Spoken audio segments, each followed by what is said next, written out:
ಮಹಾವತಾರ್ ಬಾಬಾ ಬಗ್ಗೆ ಈ ಇವತ್ತಿನ ಎಪಿಸೋಡಲ್ಲಿ ಮಾತಾಡೋಣ. ಯಾಕೆ ರಜನಿಕಾಂತ್ ಅವರು ಹೋಗ್ತಾರೆ ಅನ್ನೋದೊಂದು ಪ್ರಶ್ನೆ ಬರುತ್ತೆ. ರಜನಿಕಾಂತ್ ಅವ್ರ ಹತ್ರ ಏನಿಲ್ಲ ಅಂದರೆ, ಒಬ್ಬ ಲೌಕಿಕ ಮನುಷ್ಯನಿಗೆ ಏನು ಬೇಕು ಅದೆಲ್ಲವೂ ಕೂಡ ಅವ್ರ ಹತ್ರ ಇದೆ. ಅದಾದಮೇಲೂ ಕೂಡ ಒಬ್ಬ ಗುರುವಿನ ಹತ್ರ ಹೋಗಬೇಕು ಅಂತ ಅನಿಸೋದು ಯಾಕೆ?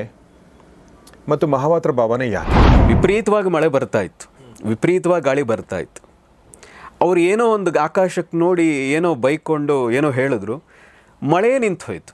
ನಮ್ಮ ಕಣ್ಣು ಮುಂದೆಯೇ ನಡೆದು ಇದು ಮೀರಿದ್ದು ಏನೋ ಇದೆ ಮತ್ತು ಅದು ಆ ಬಾಬಾನ ಹತ್ರ ಸಿಗುತ್ತೆ ಅಥವಾ ಸಿಗ್ಬಹುದು ಅಥವಾ ಏನೋ ನನಗೆ ಆಗಬಹುದು ಅಂತ ಅನ್ಸೋದು ಯಾಕೆ? ಈಗ ನನಗೆ ಇದು ಕೆಲಸ ಬೇಕು ಅಂತಿತ್ತು, ಕೆಲಸ ಸಿಕ್ತು.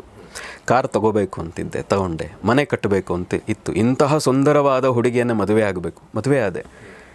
ಒಂದಿನ ಎಲ್ಲವೂ ಅನುಭವಿಸ್ತಾ ಕೂತಾಗ ಅವನಿಗನಿಸ್ತದೆ ಎಲ್ಲವೂ ಆಯಿತು, ವಾಟ್ ನೆಕ್ಸ್ಟ್ ಅಂತ.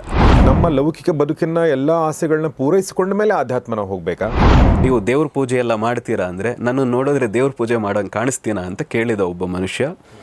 ಇವತ್ತು ಎಲ್ಲಿ ಹೋದರೂ ತನ್ನ ಹೆಂಡತಿಯ ಕಾರಣದಿಂದಾಗಿ ತಮ್ಮ 32ನೇ ವಯಸ್ಸಿಗೆ ಉಪನಿಷತ್ತುಗಳನ್ನು ಅಧ್ಯಯನ ಮಾಡಿ ಅದಕ್ಕೆ ಭಾಷ್ಯವನ್ನು ಬರೆದರು. ವೇದಗಳನ್ನು ಸಾಮಾನ್ಯ ಜನರಿಗೂ ಸಿಗೋ ಹಾಗೆ ಮಾಡಿದ್ರು. 1200 ವರ್ಷಗಳ ಹಿಂದೆ ಈ ದೇಶವನ್ನು ಸಂಘಟನೆ ಮಾಡಲಿಕ್ಕೆ, ಸನಾತನ ಪರಂಪರೆಯನ್ನು ಪುನರುದ್ಧಾರ ಮಾಡಲಿಕ್ಕೆ ಕೆಲಸ ಮಾಡಿದಂಥವರು ಶಂಕರಾಚಾರ್ಯರು.